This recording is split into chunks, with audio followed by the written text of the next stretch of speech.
Today I'll be talking about the challenges that AI officer will have to go through while complying with global privacy laws. Now, when we talk about AI is moving at a lightning speed. It is settling insurance in minutes, predicting healthcare patients' outcome, taking automated decisions in finance and trading industry. All this can be done in a matter of minutes. Now, these tasks used to take a lot of efforts, lot of human efforts earlier, lot of backed by a lot of research. Now, all this can be automated into AI models. But this speed, this transformation is coming at a cost of privacy non-compliance. So what all are the privacy compliance issue that is coming up, that is surfacing while implementing AI model? I'll be speaking about that. So basically, I'll be talking about 5 points. So let's talk about the point number one: data minimization and versus data hunger. Now, as per privacy laws like GDPR, PDPL, core principle is, data minimization and purpose limitation. These are the two core privacy principles. You'll have to collect only that data what is necessary. That's what data minimization means. And purpose limitation means you cannot use the data beyond the purpose for which it was collected. Now, AI does opposite. AI needs more and more data to train its model, to retrain its algorithm. So this is a fundamental tension or tussle between privacy compliance and developing an AI model. So how can we mitigate this? How can we bring privacy and AI both into compliance? So we can come up with some synthetic data, or we can come up with some anonymized data where the personal information is hidden, and or we can generate some synthetic data that closely represent the actual data sets. So that's how we would be able to preserve the privacy to some extent. Second point, which is about consent and as a lawful basis. Now, consent is one of the most important lawful basis when it comes to privacy law. And in some jurisdiction it is a primary lawful basis. There are other lawful bases also to process your data, but consent is something which is given more stress in few jurisdictions. Now, as I talked about earlier, that AI needs a lot of data to process its model. What I mean to say by that is AI needs data through its entire development cycle. When I say development cycle, like it needs data for pre-processing. Okay, so when I say pre-processing means you'll have to feed this data to the algorithms like various machine learning algorithm, like supervised learning algorithm, and to learn the patterns in the data. Even if the personal identifiers are removed, PII are removed, model can sometimes still infer the personal traits, which is kind of a risk known as a re-identification of the person. So this is what one of the problem is, that you have to keep feeding the data to the model even in the development stage, and that data is being used to learn the patterns. So the problem here is that you are using the data for training the model even in the development stage and even for retraining the model, but the consent that you have taken from the data subject for processing the data was entirely different. So there was no transparency.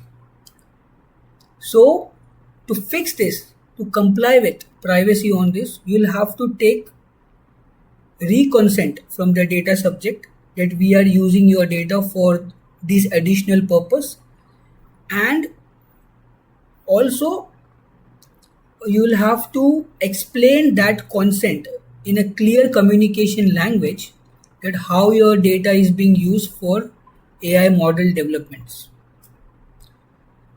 Now let's talk about the third issue, which is data security in AI system. Now, AI systems are also prone to attacks because when you look at the AI, there are a lot of data points that AI model collects data from. When I say data points, it would be multiple system, third party system, cloud solutions. So when you increase the number of system, when you increase the number of data touch points, you are increasing the surface area for the attackers. Okay. Now, what all are the possible attacks that could happen on AI models? First attack would be adversarial attacks, which could be like attacker would do some manipulation in the prompts and would trick AI into producing some harmful outputs or some incorrect decisions. Attacker could also do some reverse engineering on your model to extract the exact training, to extract the exact data that was being used for training that model. These are the two main kind of attacks that we get to see in AI models. Apart from that, there are data poisoning and other there are many more attacks like that. Data poisoning, when I say, it's like uh, manipulating the data so that AI model itself is trained on wrong data and produce some harmful outputs or some incorrect outputs or biased output, I would say. So what are the mitigation strategies? So you need a robust testing mechanism.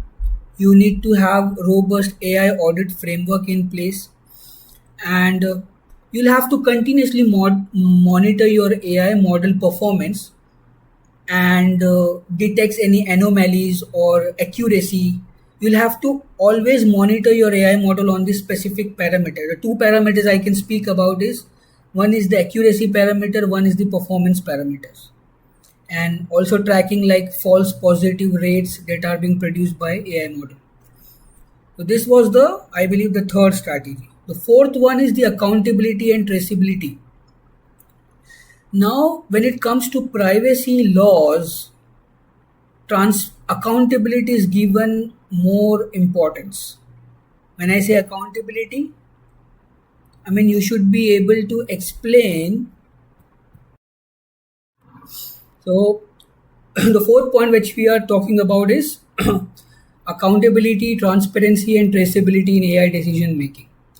Now, when I say transparency and accountability, these are fundamental privacy principle that you should be able to explain to your data subject, to your customer, or to your employee, to your any data subject, third party vendor, third party contractor, work employees. So you should be able to explain how and why the decision was made. I mean, when it comes to AI model, if AI is producing some output, you should be able to explain that output to the data subject. And you have to be very transparent how the decision was made, what specific input has led to that output. That is what how we frame it when we talk about AI decision making. Now, but AI model is kind of a black box which is trained on certain algorithms. So it's very difficult to trace that input and output mapping. So how do we achieve this privacy compliance of being accountable, being transparent? So we'll have to have some traceability mechanism in AI model. You'll have to log every decision. You'll have to log.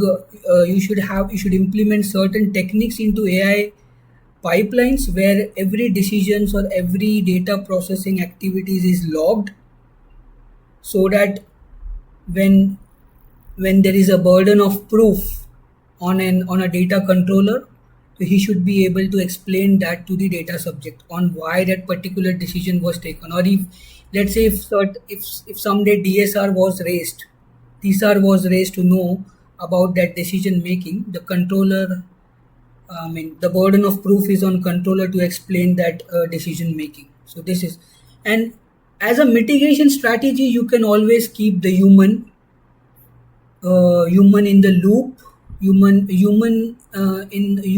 human in the loop review, that's what we say. So before having a final decisions, it must go through first a human or any accountable person to make sure that the decision is fair and unbiased. So this was the fourth point. And the fifth point is cross-border data transfer in AI. Now AI system, as I said in the earlier points, that it collects the data from the multiple systems. Multiple system could be like cloud platforms. Now cloud platform could be in same jurisdiction or different jurisdictions. Overall, it's like a distributed processing environment for any AI systems. Now when I say onboarding a vendor from a different jurisdiction, from a different entirely different jurisdictions, so the controllers or the organization will have to comply with both local jurisdiction as well as the global jurisdictions based on a business operations. So when we say like AI model is operating on distributed processing environment, it involves flowing of personal data cross borders. So and privacy laws impose lot of strict regulations on such kind of transfers. So as a mitigation strategy, you should you should conduct something called as a transfer impact assessment, which is like coming up with the risk and the mitigation strategy before making any such transfer. And there is something called federated learning. Like instead of training AI model transferring data cross border, you can come up with training such model uh, in a decentralized manner. When I say decentralized manner, you can train the AI model locally without transferring data or without making any such transfer. So to cut it short, I would say you cannot make any such personal data transfer cross border without assessing the risk and the mitigation strategy. And when it comes to AI model, you should train your AI model locally if possible. Thank you.